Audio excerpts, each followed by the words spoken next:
Yo les gars, yo tout le monde, j'espère que vous allez bien. Moi ça va nickel. Aujourd'hui, toute nouvelle vidéo en compagnie de Eva. Coucou. Et Jack. Hola, buenos días. Aujourd'hui, qu'est-ce qu'on va faire? Je vais vous poser des questions et vous allez y répondre, c'est simple. Ça va, c'est Il n'y facile. a pas de questions gourmandes.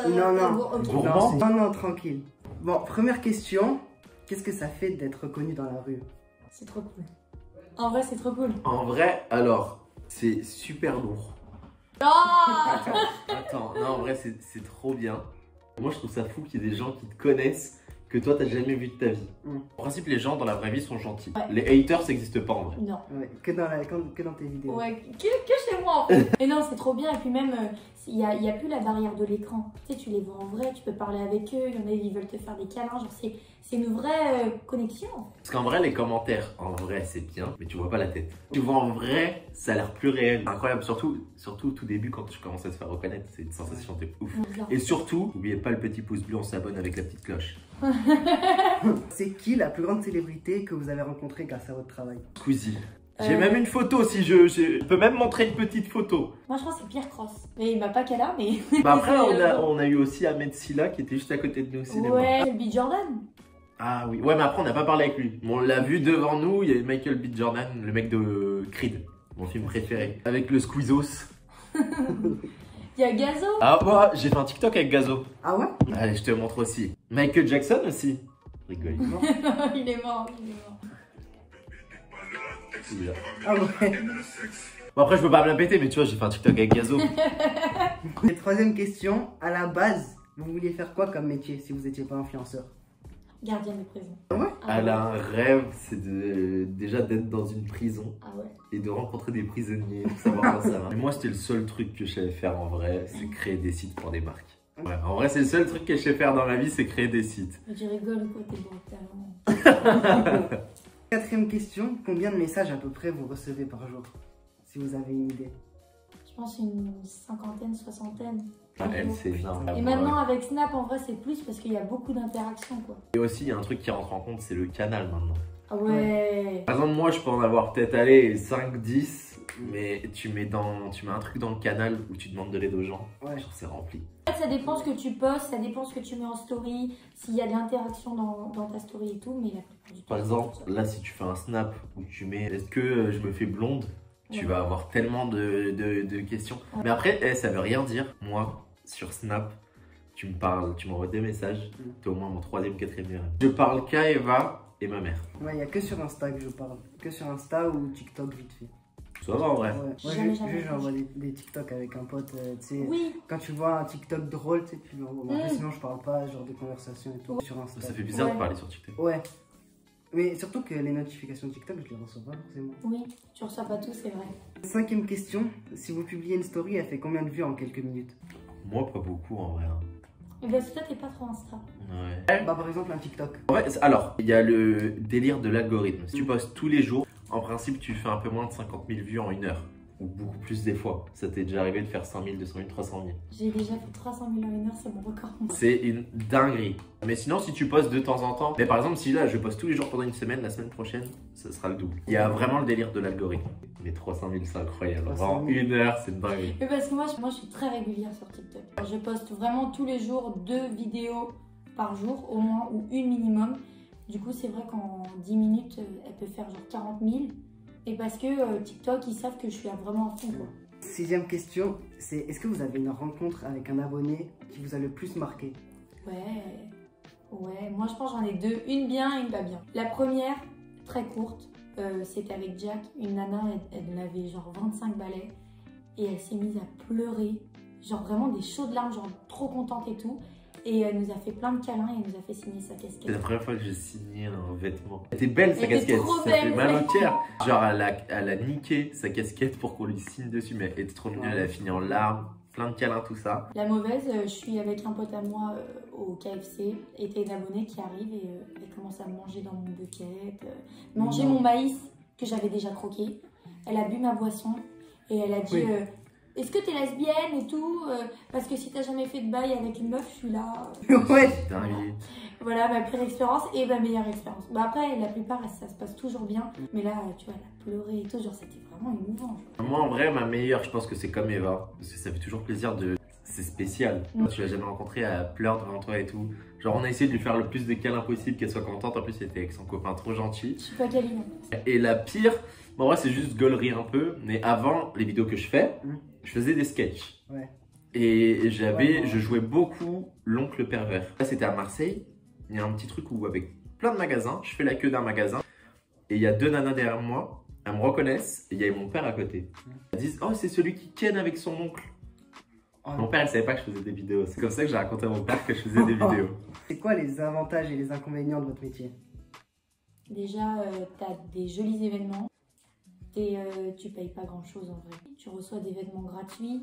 Tu fais des rencontres tu fais des rencontres de fou, tu as des messages bienveillants, tu crées une communauté. Quand tu es triste, tu as des épaules que tu connais pas ou sur lesquelles tu peux te reposer parce qu'ils sont toujours à l'écoute. Bon, après, ça dépend des communautés de chacun, mais voilà. Inconvénient, je pense que c'est les gens trop intrusifs. Ouais. Dans la vraie vie, ça n'existe pas. Mais il y en a sous prétexte qu'ils te voient sur les réseaux. J'ai chaud, on dirait que je suis gênée. Sous prétexte qu'ils te voient sur les réseaux, et ben ils viennent vers toi. Attendez, pardon. Mais je t'ai ému, tu pleures. Bah ouais, c'est juste que c'est relou.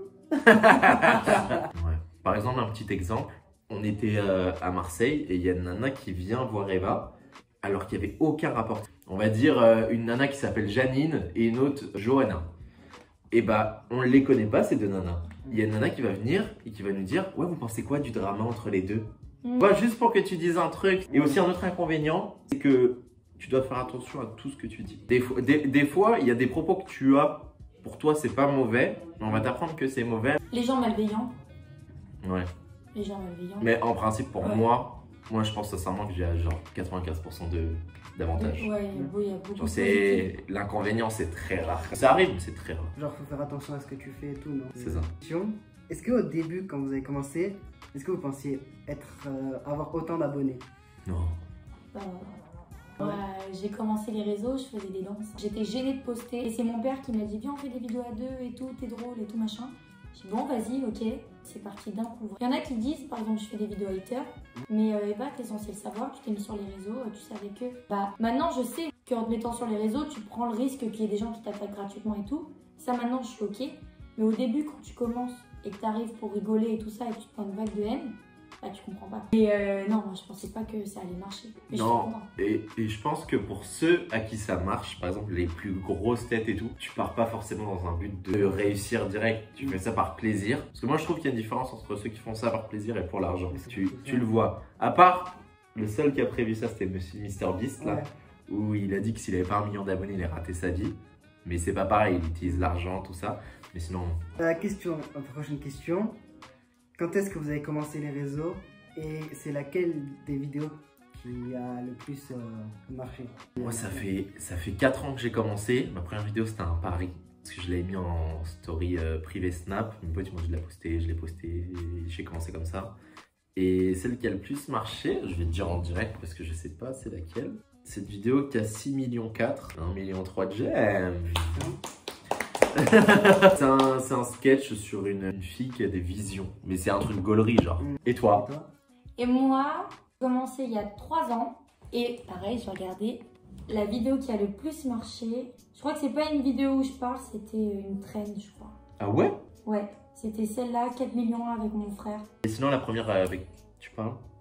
La première où je parle, c'est 3 millions 2 où je lis mon bulletin scolaire avec mon père. C'est des réponses haters, la plupart. Mais après, il y a un truc à prendre en compte. Les sketchs, aujourd'hui ça marche moins bien, mais avant, ça faisait tellement plus de vues que les vidéos normales. C'était un truc que je tombais tout le temps sur tes vidéos. Ah ouais? Les sketchs, ça avait une portée de malade. Mais maintenant, ça marche plus. En fait, c'est comme YouTube. Genre au début, Norman Cyprien, c'était le prime.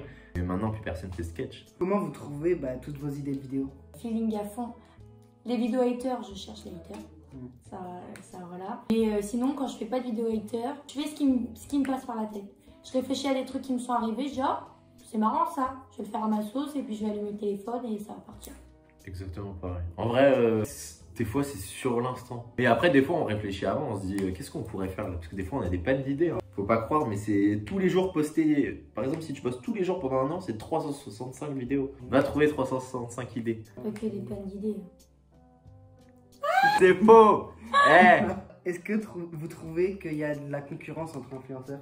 Ouais. Ouais. Mais pas moi avec eux, mais dans le milieu, il y en a. Ce qui me concerne, non. Ouais. Je pense pas qu'il y ait quelqu'un qui soit en concurrence avec moi ou moi avec quelqu'un. Mais dans le milieu, oui, il y en a, Jack. Alors, pour moi, ouais, c'est comme toi en fait. C'est vrai que jamais tu vas concurrencer quelqu'un, mais il y a de la concurrence parce qu'en fait, maintenant, il y a tellement de gens qui postent. Il faut réussir à être meilleur qu'eux. Ouais. Maintenant, tout le monde veut faire ce métier. Avant, tout le monde voulait faire pompier, des trucs comme ça, joueur de foot. Et maintenant, tu veux faire quoi? Influenceur. Ouais. Bon, moi, je préfère dire créateur de vidéos, toi aussi. Ouais.